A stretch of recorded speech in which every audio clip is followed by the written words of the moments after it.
नमस्कार मित्रांनो, विण दोघातली ही तुटेना मालिकेच्या आजच्या भागामध्ये आपण पाहत आहोत.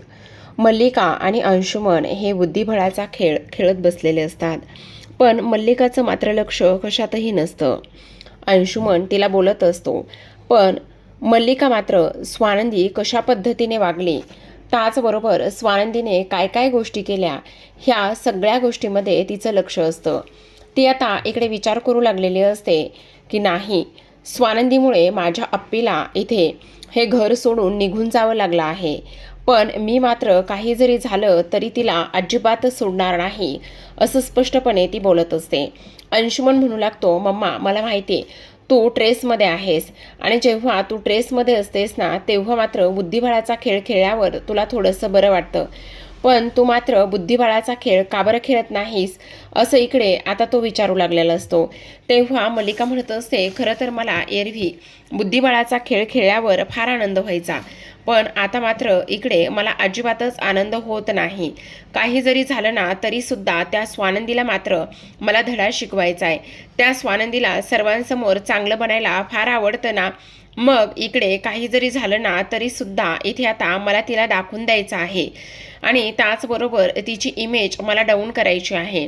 आता आपण तिच्यासोबत तिच्याच पद्धतीने वागायचं आणि काही जरी झालं ना तरीसुद्धा एक गोष्ट मात्र लक्षात ठेवायची की इथे तिच्या समोर आणि त्याचबरोबर इतर घरच्यांसमोर आपण चांगलं वागून तिला कशा पद्धतीने खाली पाडता येईल आणि काय काय करता येईल, ह्या सगळ्या गोष्टीचा आपण इकडे विचार करायचा, असं सुद्धा आता इकडे ते बोलू लागलेले असते.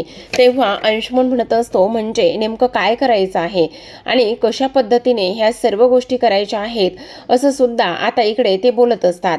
मग आता हे सर्व काही बोलल्यानंतर आता मात्र स्वानंदीला अशी मी तळपून मारणार आहे, त्याचबरोबर तिचा चांगुलपणा इकडे तिला नाही नडायला लावला आणि इकडे घरामध्ये चांगली सून बनायचा तिचा खूप जास्त हेतू असतो ना, तेच मला आता इथे करायचं आहे, असं सुद्धा आता इकडे ती बोलत असते. तर आता इकडे दुसऱ्या बाजूला दुसऱ्या दिवशी सकाळची वेळ असते. समर हा ऑफिसला निघालेला असतो. जेव्हा समर ऑफिसला जायला लागतो नेमकं त्याच वेळेला स्वानंदी येते आणि त्याच्या हातामध्ये परफेक्ट टायमिंगला गुलाब पकडते आणि तेव्हा समर हा गुलाब घेतो, पण गुलाब घेत असताना मात्र इकडे तो काहीच बोलत नाही तिला. तेव्हा स्वानंदी म्हणत असते, काय झालं राजवाडे, अहो मी तुम्हाला एवढं गुलाबाचं फुल हातात दिलं आहे, तुम्ही तर मला काहीच बोलत नाहीयेत किंवा काहीच रिॲक्ट होत नाहीयेत. तेव्हा तो म्हणत असतो, नाही ऑफिसला जायचं आहे.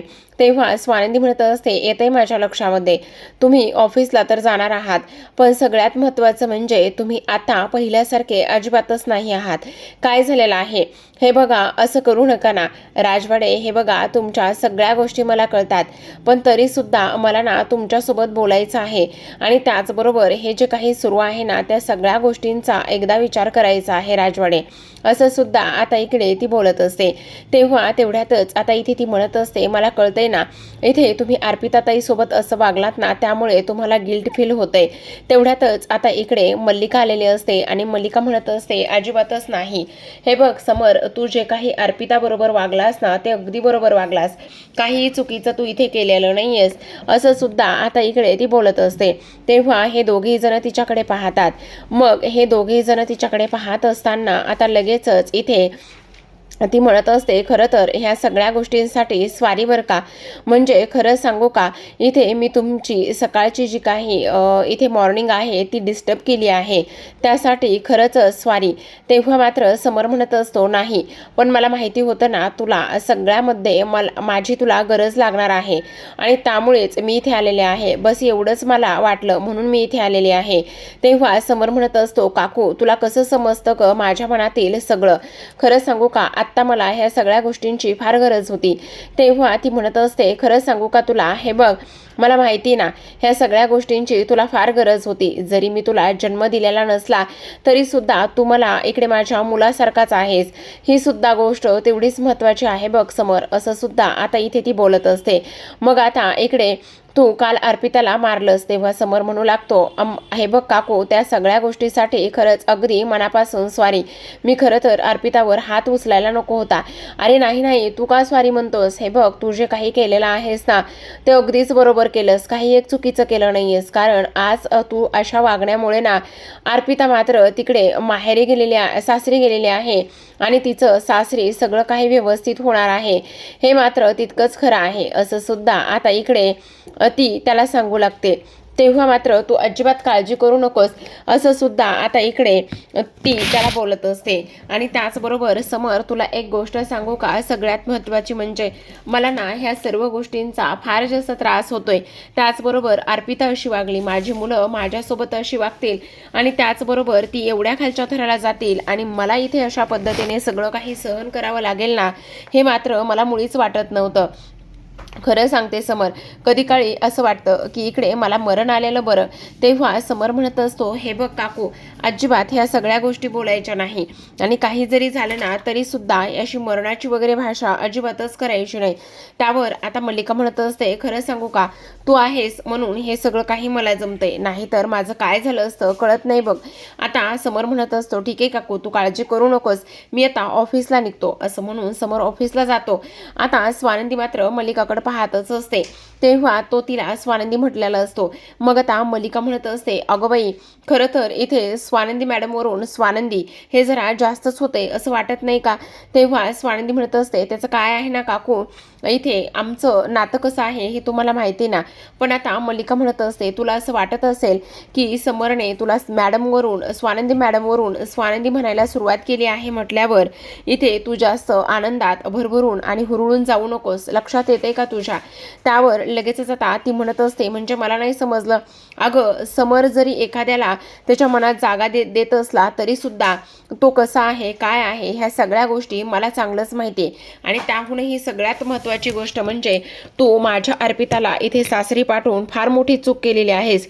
त्यामुळे त्या सगळ्या गोष्टी इथे काही जरी झालं ना तरी मी एवढ्यात विसरणार नाहीये. तेव्हा आता स्वानंदी मल्लिकाला म्हणत असते, बापरे काकू, तुम्ही काही ढोंगी आहात हो, डबल ढोलकीसारखा गेम खेळताय तुम्ही तर. काय बोलायचं काय तुम्हाला?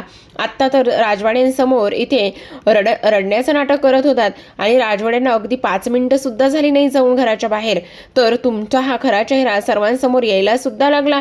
त्यावर मल्लिका म्हणत असते, त्याचा विचार तू करू नकोस आणि तोंड सांभाळून बोल. तेव्हा स्वानंदी म्हणत असते, तोंड सांभाळून बोलण्याची गरज मला नाहीये, ती गरज तुम्हाला आहे. तेव्हा मल्लिका म्हणत असते, 1 मिनिट, तू माझ्या आप्पीला सासरी पाठवलेलं असलंस तरी सुद्धा तुझं सासरी राहणं मी आता इकडे हैराण करून सोडणार आहे. तुला सासरी एकही दिवस मी आनंदाचा जगू देणार नाही, ही गोष्ट मात्र नीट ध्यानात ठेवायची. तेव्हा स्वानंदी म्हणत असते, काकू, तुम्हाला एक गोष्ट सांगू, तुम्ही ह्या सगळ्या गोष्टींचा अजिबात विचार करू नका. तुम्ही माझं जगणं हैराण करताय की तुम्ही हैराण होताय हे आपल्याला येणारी वेळच ठरवेल. पण आणखी एक गोष्ट सांगते, राजवाडे आणि माझ्या नात्यामध्ये तुम्ही तिढा निर्माण करण्याचा किंवा गैरसमज निर्माण करण्याचा, आग ओतण्याचा अजिबात प्रयत्न करू नका. उलट मला तर असं वाटतंय की तुमचा हा खरा चेहरा राजवाड्यांच्या समोर मी आणण्या अगोदरच इथे देव तुम्हाला सद्बुद्धी देवो आणि त्यानंतर इकडे तुम्हीच स्वतः नीट वागावी असं मला वाटतंय. असं म्हणून आता इकडे मात्र स्वानंदी इकडे मल्लिकाची चांगलीच कान उघडणी करत असते आणि त्यानंतर मात्र सरळ सरळ ऑफिसला निघून जाते. आता इकडे चांगलेच खडे बोल सुनावलेले असतात आणि स्वानंदी निघून गेलेली असते. तेव्हा मात्र मल्लिका तोंडावरच पडलेली असते. ती गेली तरी सुद्धा म्हणत असते, तुला काय जेवढं हवेत उडायचं आहे ना तेवढं उड, तुला मात्र मी चांगला धडा शिकवल्याशिवाय सुद्धा राहणार नाही, हे सुद्धा मात्र तेवढंच खरं आहे असं सुद्धा आता इकडे ती बोलत असते. दुसरीकडे आपण पाहतो आता आनंद आणि त्याचबरोबर इथे समर हे सगळेजण आता ऑफिसमध्ये असतात आणि तेव्हा इथे आता तो पेढे घेऊन आलेला असतो. तो त्याचा डार्लिंगचं तोंड गोड करतो आणि त्यानंतर आनंदचं सुद्धा इकडे आता तोंड गोड करत असतो. मग आता लगेचच इकडे ते म्हणत असतात, आज मात्र पेढे कशासाठी भरवतोस, नेमकं तुझं काय चाललेलं आहे? तेव्हा मात्र समर म्हणत असतो, कारण पेढे भरवण्याला आणि तोंड गोड करण्याला अगदी कारणच तसं आहे. तेव्हा निकिता म्हणत असते, काय कारण आहे? मग आता इकडे तो म्हणत असतो अर्पिता तिच्या सासरी गेली. तेव्हा समर म्हणत असतो अर्पिता सासरी गेल्यामुळे हे पेढे आणलेत. मग आता आनंद म्हणत असतो काय काय सांगतोयस काय? अर्पिता सासरी गेली आणि तू बहुतेक ना तिच्या नवऱ्याला धमकावलं असशील आणि चांगलंच इथे ताण दिला असशील, म्हणूनच कदाचित ती सासरी गेलेली असावी, बरोबर की नाही? तेव्हा मात्र समर म्हणत असतो नाही मी त्याला धमकावलंय, नाही मी कोणाला बळजबरी केली, नाही कोणाला वाद घातलाय, नाही आणखी काही केलं. मग तिला एवढी सद्बुद्धी आली कशी? ती मात्र अशा पद्धतीने सासरी गेली कशी? असं स्पष्टपणे आता इथे तो त्याला विचारत असतो. तेव्हा मात्र समर म्हणत असतो ह्या सगळ्या गोष्टींना फक्त आणि फक्त इथे स्वानंदी मॅडममुळे शक्य झालेल्या आहेत. ह्या सगळ्या गोष्टीला इथे स्वानंदी मॅडम जबाबदार आहेत. असं बोलल्याबरोबर आता मात्र इकडे निकिता म्हणत असते काय सांगतोयस काय? स्वानंदीने असं काय केलेलं आहे की इकडे तिला इथे माहेरी सासरी जाण्याची सद्बुद्धी मिळाली आहे? खरं खरं सांग, असं काय झालेलं आहे? त्यावर लगेचच आता समर म्हणत असतो काय सांगू मी तुला? अगं स्वानंदी मॅडममुळे एवढं सत्य समोर आलंय ना की काही विचारूच नको. म्हणजे मला नाही समजलं की नेमकं काय झालेलं आहे. त्यावर आता इकडे तो म्हणत असतो तुला सांगू का, त्या बिचाऱ्याची इथे काहीच चूक नव्हती. खरं तर सगळी काही जी चूक होती ना ती फक्त आणि फक्त इथे अर्पिताची होती. अर्पिताची चूक होती म्हणजे मला नाही समजलं. अगं तुला काय सांगू, अर्पिताने इकडे त्या मुलाला सगळं काही खोटं पाडलं होतं आणि ती लोक हिचा जाच करतायत असं सांगितलं होतं. पण बिचारे तिचा काहीच जाच करत नव्हते. तुला उलट एक गोष्ट सांगू का, ह्या सगळ्या गोष्टींना इथे अर्पिता घडून आणत होती असं सुद्धा आता इकडे समर सांगू लागतो. आणि ज्या पद्धतीने स्वानंदीने ही कमाल केलेली आहे त्या सगळ्या गोष्टी आता इकडे समर हसून हसूनच सांगू लागलेला असतो. आता हे सगळं काही ऐकल्यानंतर ह्या सर्वांना प्रचंड आनंद झालेला असतो की इकडे मात्र अर्पिता घरी गेली आहे. मग आता निकिता म्हणू लागते समर तुला एक गोष्ट सांगू का, हे बघ आता तू जे काही आम्हाला हे पेढे वगैरे भरवलेस ना ते मात्र आमचा ह्या सगळ्या गोष्टीमध्ये काहीच हक्क नाहीये. खरं तर तू इथे ना स्वानंदीचं तोंड गोड करायला हवंयस. तेव्हा समर म्हणत असतो मी तर स्वानंदीसाठी बरंच काय काय करणार आहे, पण आता मात्र फक्त पेढ्यांमुळे मी त्यांचं तोंड गोड करणार नाही असं सुद्धा आता इकडे ती बोलत असते. म्हणजे मला नाही समजलं, इथे पेढ्यावर तोंड गोड करणार नाहीस म्हणजे म्हणजे मला ना त्यांच्यासाठी काहीतरी हटके आणि वेगळ्या पद्धतीने काहीतरी करायचं आहे. मग आता मात्र इकडे निकिता म्हणत असते तू काळजी करू नकोस, ह्या सगळ्या गोष्टीमध्ये तुला जी काही मदत करायची आहे ना ती सगळी मदत मी तुला करेल. मग आत्ताच्या आता मी घरी जाते आणि त्याहूनही सगळ्यात महत्त्वाचं जे काही सरप्राईज असणार आहे ना ते घरी असणार आहे असं सुद्धा आता इकडे ती त्याला बोलत असते आणि ताबडतोब घराकडे निघालेले असते. जेव्हा घराकडे जाते त्यावेळेला मात्र इकडे आता आपण पाहतो आनंद म्हणत असतो तू काळजी करू नकोस, आता माझी बायको गेलेली आहे ना, माझी बायको सगळ्या गोष्टी कशा व्यवस्थित आणि परफेक्ट करेल. मग आता समर म्हणत असतो वारे वा तुझी बायको म्हणजेच निकिता खरंच खूप कमाल आहे बरं का, असं सुद्धा आता इकडे तो बोलत असतो. आता हे सर्व काही बोलल्यानंतर आपण पाहतो इकडे तो म्हणत असतो हो हो माझी बायको अगदीच कमाल आहे, तिची बराबरी आणि ह्या सगळ्या गोष्टी कोणीच करू शकत नाही, कारण इकडे ती सर्वांसाठी सगळं काही करते असं सुद्धा आता इथे तो बोलत असतो. मग आता हे सगळं काही झाल्यानंतर आपण पाहतो आता लगेचच इकडे निकिता घरी आलेली असते. आजी मात्र इथे आता मूव्ही पाहत बसलेले असतात आणि जेव्हा त्या मूव्ही पाहत बसलेल्या असतात त्यावेळेला मात्र इकडे आता लगेचच निकिता गेल्यानंतर आजी म्हणत असतात वाव तू कशी आलेली आहेस ग, आणि चक्क आज इथे तू आलेली आहेस. तेव्हा ती म्हणत असते हो कारण माझं कामच तसं होतं. आजी तुला सांगू का, इकडे ना समर मात्र फारच जास्त इथे खुश आहे आज. तेव्हा ती म्हणत असते का आणि कशामुळे खुश आहे असं म्हटल्याबरोबर आता इकडे लगेचच ती म्हणत असते कारण इकडे त्याला असं वाटतंय किंवा स्वानंदीने जे अर्पिताच्या बाबतीत केले ना त्या सगळ्या गोष्टीमुळे ना इकडे तो प्रचंड खुश आहे असं सुद्धा आता इकडे ती बोलत असते. हो पण तुला सांगू का, इकडे ना त्याला स्वानंदीला काहीतरी हटके स्टाईलने सरप्राईज द्यायचं आहे. तेव्हा आजी म्हणत असतात काय, मला तर असं वाटतंय त्याने घरीच सरप्राईज द्यावा, आणि तुला माहिती ना त्याचं आता नुकतंच लग्न झालंय, फक्त माझी एक इच्छा आहे किंवा एक तुला रिक्वेस्ट आहे, काही जरी झालं ना तरी सुद्धा तू एक काम कर. कोणतं काम करू ते सांग. असं म्हटल्याबरोबर ती म्हणत असते तू ना आज काही जरी झालं ना अंशुमन, मल्लिका आणि त्याचबरोबर इतर जी काही शुश आहे ना त्या सर्वांना घराच्या बाहेर घेऊन जा, म्हणजे घरामध्ये कोणीच नसलं पाहिजे. आजी म्हणत असते एवढंच ना, मग मला जर पतरुंड खेळवायचं असेल तर मी एवढी रिस्क घ्यायला तयारच आहे. असते, तू अजिबात काळजी करू नकोस अर्पिता. जे तू म्हणशील ना ते अगदी त्याच पद्धतीने होणार आहे. तू तुझ्या कामाला लाग, तू तुझ्या तयारीला लाग.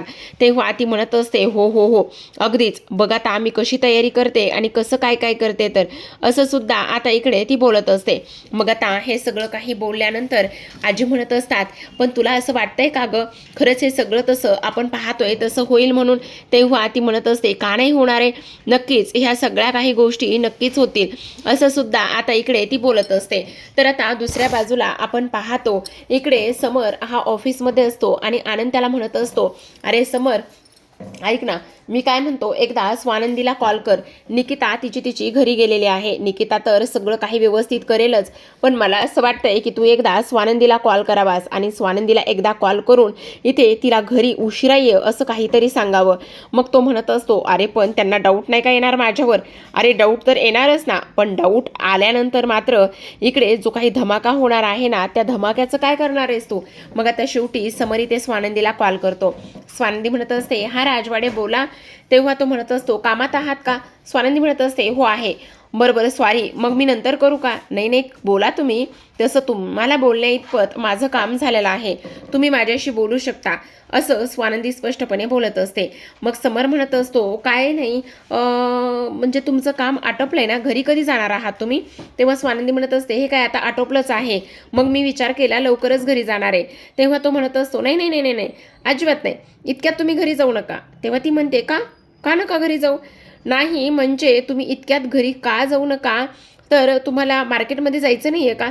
हो म्हणजे मी विचार केला होता खरं तर इथे मार्केटमध्ये जाईल आणि आजींचे जे काही पडदे आहेत ना, ते सगळे पडदे वगैरे मला ना आज चेंज करायचे होते आणि म्हणून मी लवकरच घरी पण जाणार होती. नाही नाही तुम्ही एक काम करा, तुम्ही ना आज मस्त मार्केटमध्ये जा, तुम्हाला जे काही शॉपिंग वगैरे करायची आहे ना, ती सगळी शॉपिंग वगैरे तुम्ही स्वतः करा. असं म्हटल्याबरोबर आता मात्र इकडे स्वानंदी म्हणत असते, राजवाडे तुम्ही ठीक आहात ना. तेव्हा तो म्हणत असतो, हो का, काय झालेलं आहे. नाही एरवी मला म्हणत असता की तुम्ही अजिबात हे काम करू नका, ते काम करू नका, सगळ्या स्टाफ करून काम करून घ्या, ऑनलाईन ऑर्डर करा, पण आज मात्र चक्क तुम्ही मला इथे घरी जायला सांगताय, सॉरी ऑफलाईन शॉपिंग करायला सांगताय आणि माझी इथे तुम्ही काळजीसुद्धा करत नाही आहात, नेमकं काय आहे. तेव्हा समर म्हणत असतो, तुम्हाला आवडतं ना, मग तुम्हाला आवडत असल्या कारणाने मी फक्त तुम्हाला सांगतोय की तुम्ही मस्त मार्केटमध्ये जा, एन्जॉय करा आणि त्यानंतर जी काही शॉपिंग करायची आहे ना, ती सगळी शॉपिंग तुम्ही तिकडे जाऊन करा, बस एवढंच मी तुम्हाला सांगतोय, असं सुद्धा आता इथे समर बोलत असतो आणि त्यानंतर जोराजोरात हसायला लागतो. मग आता इकडे आनंद त्याला चिडवतो आणि म्हणत असतो, डोक्यावर पडलायस का, काय चाललंय काय तुझं. आता स्वानंदीला थोडासा डाऊट येतो. स्वानंदी विचारत असते, राजवाडे खरं खरं सांगा, सगळं काही ठीक आहे ना, तुम्ही ह्या सगळ्या गोष्टी मला का करायला सांगताय. त्यावर लगेचच आता इकडे तो म्हणत असतो, नाही असं तुम्हाला का वाटतंय. हे बघा तुम्ही उगाच चुकीचा अर्थ काढताय, मी असं काही करायला सांगत नाही तुम्हाला, आणि त्याहूनही सगळ्यात महत्त्वाची गोष्ट म्हणजे तुम्ही फक्त घरी उशिरा या आणि येण्या अगोदर मला फोन करा. आता मात्र आनंद समरची पाठ थोपटत असतो आणि म्हणत असतो, वा वा वा जमलंय की तुला. तेव्हा समर त्याला म्हणत असतो, शिकतोय हळूहळू तुझ्याकडून, असं म्हणून आता तो सुद्धा लवकर घरी जाऊन पोहोचलेला असतो. आजच्या भागात एवढंच. उद्याचा भाग पाहायचा असेल तर नक्की चॅनलला सबस्क्राईब करा. उद्याच्या भागामध्ये आता इकडे समर लवकर घरी आलेला असतो. त्याने स्वानंदीसाठी सुंदर असा ड्रेस आणलेला असतो आणि त्याने सांगितलेलं असतं, मस्त आज आपण डिनर डेट एन्जॉय करणार आहोत. मग स्वानंदीला फुल दिलेलं असतं आणि स्वानंदी मात्र त्याने दिलेला ड्रेस घालून खाली आलेली असते. तर पाहत रहा विण दोघातली ही तुटेना.